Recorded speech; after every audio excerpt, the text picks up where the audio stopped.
Hey guys, I'm here in my hotel room for the moment, and I saw a story about the New York Times had an expose on Jared Kushner, or Kirchner, however you say his name, his tax returns, and what a scandal it was. So this is, uh, it's the misunderstanding I see constantly in the tax world. So, here's the thing. Income tax returns are on income, which is basically a modified profit and loss statement. Wealth, riches, whatever you want to call it, is a balance sheet concept. Those two are not the same. So there are ways that people can, build wealth, balance sheet, and not have any income. And that's, perfectly normal and within the parameters of accounting principles that have been established for 500 years. So, what? Here's a quick example. So, let's say you are an expert art collector. So you've got this, or I guess this piece of art on the wall here. Let's say this piece of art is worth, I don't know, $1 million, right? You are a good negotiator. You have spotted the artist as an up and coming person before anybody else knows about it. And you are able to convince somebody to loan you $750,000. And that's going to be the purchase price. So you have no money in the deal, and you've spent $750,000. You have a liability on your balance sheet of this loan, but then you also have an asset, which is worth $1 million. So the difference between assets and liabilities is equity. So now you have $250,000 that you've just added to your personal wealth, zero income, zero taxes. So that's that's kind of what the story is. Now in Kushner's case, he did it with real estate. So real estate is a classic method for building wealth because it's highly lendable. It is high price, so you don't have to do as much volume in it, and it does have favorable tax treatment. So one of the points that the article was making was that the depreciation covered the income, which is probably true. I mean, I haven't looked at this guy's tax returns, but so for people who don't understand that concept, the Congress, in the way they've formulated the tax code over the past 50 whatever years, you get a deduction in real estate activities and other business activities as well, but real estate has larger numbers, so that a portion of the price gets deducted every year. So let's say you buy a single family home for $200,000, and you can take a portion of that purchase and deduct it against any other activities. So if you're renting it out for $1,000 a month, you have 1,000 coming in, 12,000 for the year, minus taxes, minus HOA fees, minus repairs, minus mortgage interest, things like that. Hey guys, I just wanted to make a quick comment here while I'm sitting in my hotel room. I just finished up the Rhodium Weekend conference, which is fantastic. But I saw a story in the New York Times about how there's another expose on presidential taxes. This time it was the son-in-law, Kushner. I'm not exactly sure what his name is. And they were saying how he didn't pay taxes because, it was, he used real estate and tax breaks and blah, blah, blah. And it gave the impression that, well, this is unfair, and it's not right and whatever. So it didn't call him a fraud like they did with Trump, but was definitely hinting that, you, the reader, should be upset about this. Okay. So I just want to take a second and explain the kind of misunderstanding that a lot of people have with this sort of thing. So in income taxes, you have your tax return, which is essentially a modified profit and loss statement. You have money coming in, you have certain allowed expenses and credits, depending on things like family and education and if you put in solar panels, or there's a bunch of credits and deductions, but basically that's it.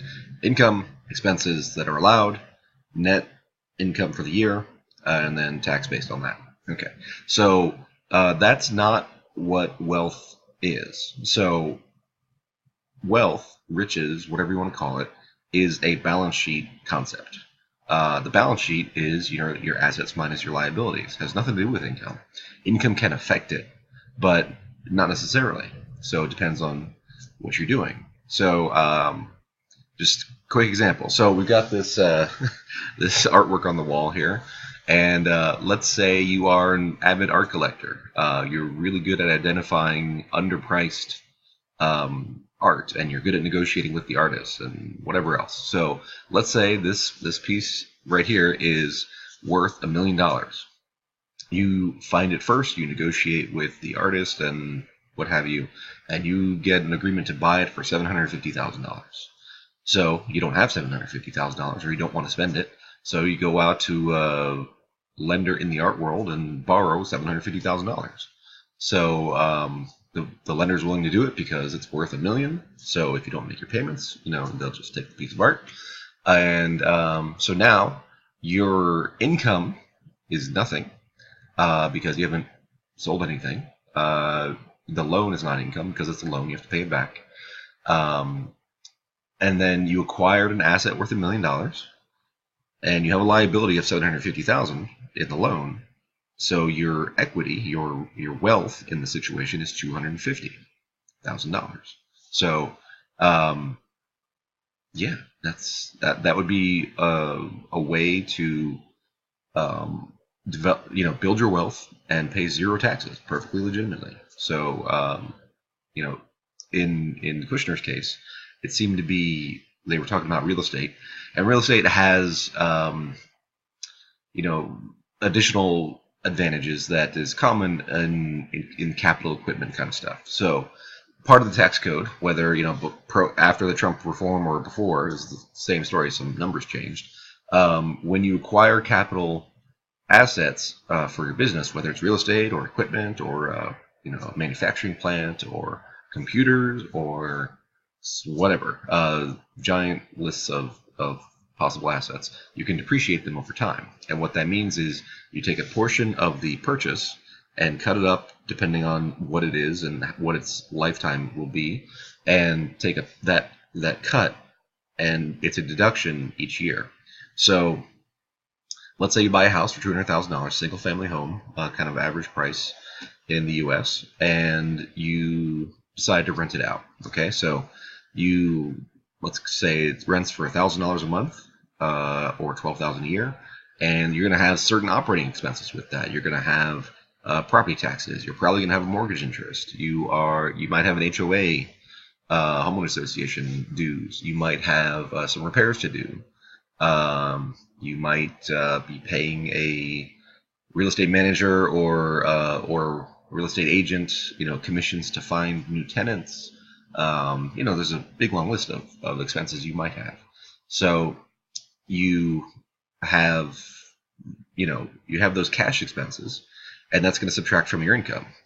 So let's just say, for the sake of argument, that you're left with, for the year, $2,000 worth of cash income from the piece of property. So you literally have $2,000 more in your pocket.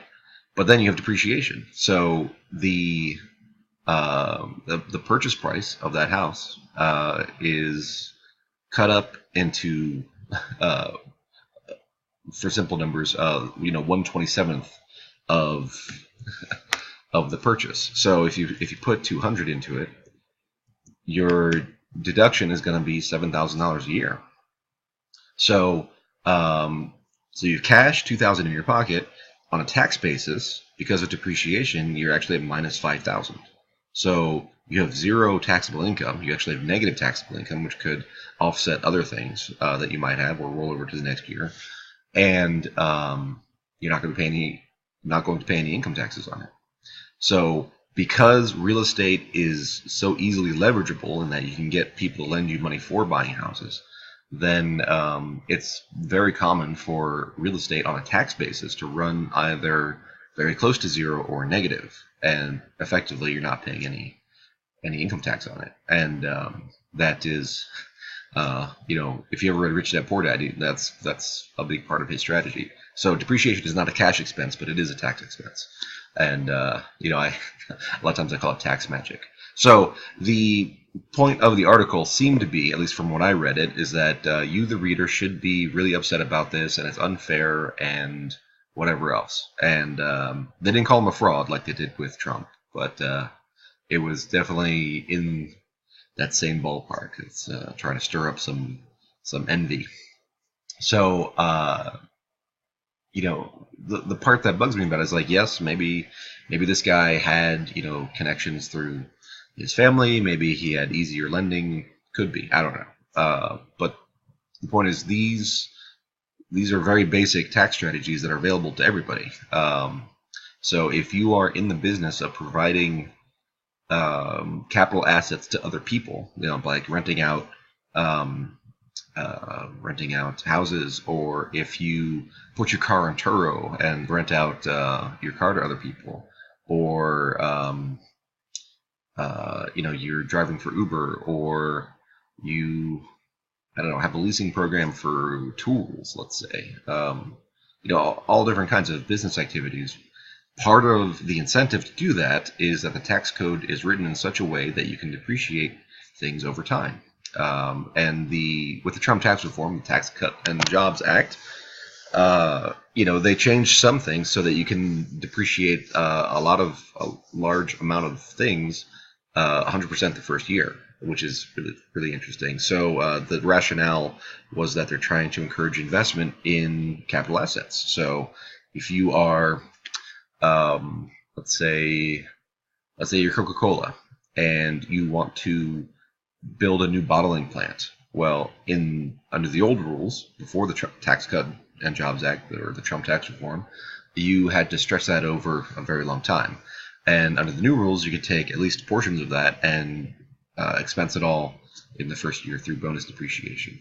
So, it changes some of the math and some of the incentives to do things now versus waiting. So that was the whole idea. Whether it works or not remains to be seen. But yeah, so I guess my point here is that, the things that they were talking about in this article were not unusual, were not rare, were not any kind of twisting of anything. It's just, those are the rules. And, they do make a certain amount of sense, because when things depreciate, it's because you are using up the useful life, and you will have to replace them at some point. So, but because they're multi-year assets, you don't replace them every year, so you don't expense them every year. That's the idea. So, a house, is its useful life 27 and a half years? Maybe not. Maybe the timing is not quite matched up on that one. Commercial real estate has been 39 years. And I think that changed as well, actually, now that I think about it.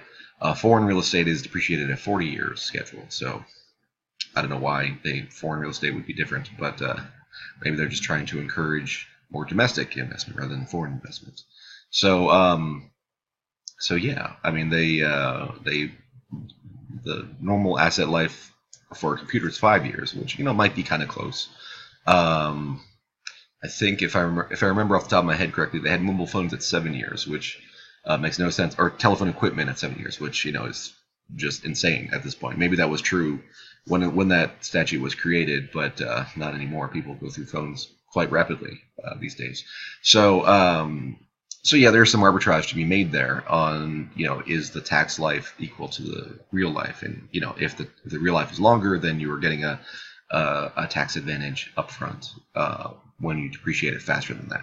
So, okay. But the point is that this is available to everybody. And, if you want to go and, help develop the economy and rent out, houses or cars or whatever, then great. You'll get those tax breaks too.